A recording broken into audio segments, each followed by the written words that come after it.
i kësaj tkurrje? Si do të ndikojë kjo jo vetëm në ekonomi, por edhe në prodhimet vendase? Do të themi që në kryet herës që ky është një lajm i keq për Shqipërinë, për shqiptarët dhe veçanërisht për konsumatorët shqiptar.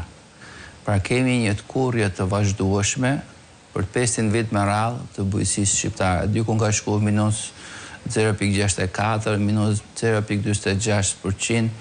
E rëndësishme është të theksohet që nuk kemi një rritje normale të bujqësisë shqiptare. Pyetja jote drejt për drejt për të përgjigjur asaj është që ç'a sjell kjo? Në radhë pash sjell mungesë të produkteve made in Albania. Dhe si pasojë plotësim të këtyre nevojave me produkte të përditshme, me produkte që vinë nga vende të tjera, vinë nga Brazili për shembull, mishi nga Argentina, që janë jo të një cilësie. Pra do të kemi më prodhime vendase të garantuar, por jo të një cilësie të garantuar, dhe kemi nga ana tjetër lënje bosh djerë të tokave të këtij potenciale të jashtëzakonshëm, apo mos shfrytëzimin e kollotave që janë me 1000 hektar kollota në gjithë zonën kodojnore malore të vendit tonë. Pra kemi mungesë të prodhimit vendas, kemi si thosh lënien pa punë të një numër të madh njerëzve që merren me bujqësi, dhe ajo që është pasoja tjetër është që ne konsumatorët mund të kemi ndryshime edhe në çmim? Patjetër, ne konsumatorët furnizojmë me ushqim që vjen nga jashtë i pasigurt, por nga ana tjetër edhe kemi çmime të larta. Ju besoj se e konstatuat që çmimet mesatare i produkteve ushqimore në Shqipëri ka kaluar çmimin mesatar europian. Pra jemi me paga të jashtëzakonisht ulta dhe me çmime shumë të jashtëzakonisht larta. Cilat janë arsyet, profesor? Janë emigrimi masiv, mos mbështetja ndaj këtij sektori, apo lidhen të gjitha bashkë? Unë mendoj se është një masë komplekse, nuk është si thua një faktor, por janë një tërësi faktorësh, është një ekuacion multifaktorial i cili ka çuar në këtë gjendje. Në radhë të parë unë do ta kap demin nga briret, qeveria shqiptare nuk është interesuar, nuk e ka në prioritetet e saj bujqësinë shqiptare. Do thoni ju po bëj një deklarim politik opozitar, por unë po flas me shifra. Sasia e parave që jepet bujqësisë shqiptare, dhe aq më shumë sasia e parave që jepet fermerit shqiptar si ndihmë drejt për drejt është 3-4 deri në 5 herë më e vogël se sa sasia e parave që merr si mbështetje, si subvencion fermerit kosovar. Është mbi 5 herë më e vogël se sasia e parave që merr fermeri në Maqedoni, pastaj pa fol për Serbinë dhe vendet e Europës që diferenca është shumë e madhe. Pra, nuk ka interes qeveria shqiptare për të mbështetur bujqësinë, nuk e financon atë, nuk ka politika adekuate të cilat shkojnë në një kahe të caktuar. Ka një diskutim të vazhdueshëm nëpër studie televizive vetëm të mbështetjes së bujqësisë. Mbështetja e bujqësisë është një mekanizëm që ka qeveria shqiptare për të drejtuar kahun e zhvillimit të bujqësisë. Dhe jemi pothuajse 10 vjet, 12 vjet që skemat e mbështetjes për bujqësinë nuk ndryshojnë.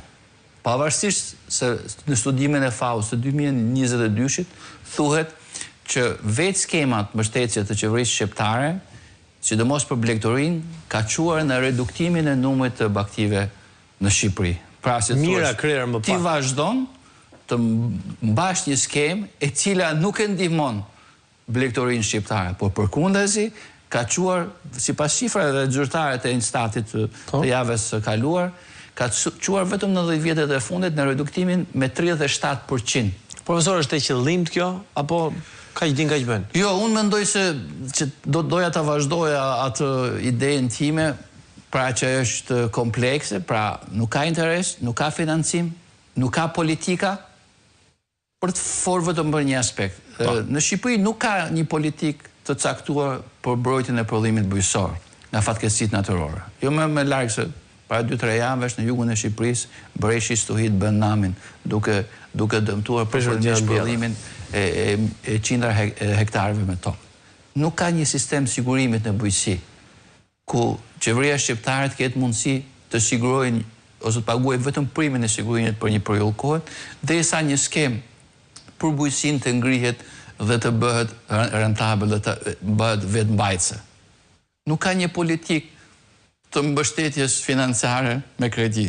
E dini se bujqësia shqiptare merr vetëm 1.5, nuk arrin 2% të gjithë kreditimit të ekonomisë shqiptare. Nuk ka një grup apo një armat specialistësh të cilët janë të aftë për ta drejtuar bujqësinë shqiptare. Kryesisht, sidomos në pozicionin drejtues vendosen njerëzit që kontribuojnë në sigurimin e votave për partinë pushtet dhe jo për të drejtuar bujqësinë. Pra, në çdo anë që ta marrësh, si thuash, bujqësinë shqiptare, politikat, mbështetjen financiare, gjithçka si thuash që do në gjitha drejtimet. Dhe rezultati është ky që shohim sot. Për shembull, pash një shifër të ditës së sotme, që të ardhurat që sigurojnë bujqësia në GDP-n kanë arritur, në buxhetin e shtetit kanë arritur në 15%. 15%. Po, nga 20% që ka qenë. Pra jemi në gjitha aspektet, në problematikat.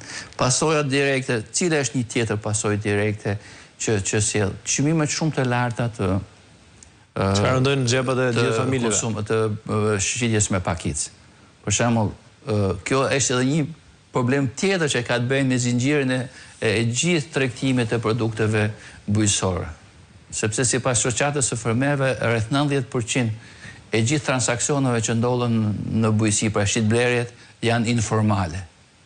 Dhe nëse sot 20 kg kastravec kushtojnë 2.000 lekë të vjetra, kastraveci në Tiranë mund të blihet me rreth 1.000 lekë të vjetra. Pra, imagjinoje ka një 10 fishim të çmimit nga lushnja, nga prodhimi ndivjak, edhe derisa vjen në trojezat tona për ne si konsumator.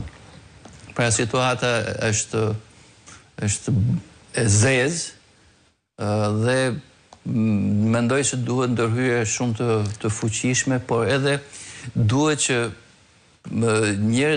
ato njerëzit që drejtojnë bujqësinë shqiptare ta duan bujqësinë. Sepse nëse i shikoni, ka një lloj qasje nënvlerësuese, ka një lloj qasje, si thush, mos përfillse ndaj bujqësisë dhe fermerit dhe fshatarit në përgjithësi. Një problem tjetër ta them edhe ky, se jemi në pikun e temperaturave të larta. Janë me mijë hektar tokë që nuk ujiten sot. Duke ja filluar nga Nën Shkodra, nga Zadrima, nga bregu i Matës në Lezhë, nga fusha Fushkuqës në Kurbin, e kështu me radhë, janë me mijë hektar tokë që nuk ujitet. Unë kam 30 vjetë profesor, po nuk ka asnjë lloj sistemit. Profesor,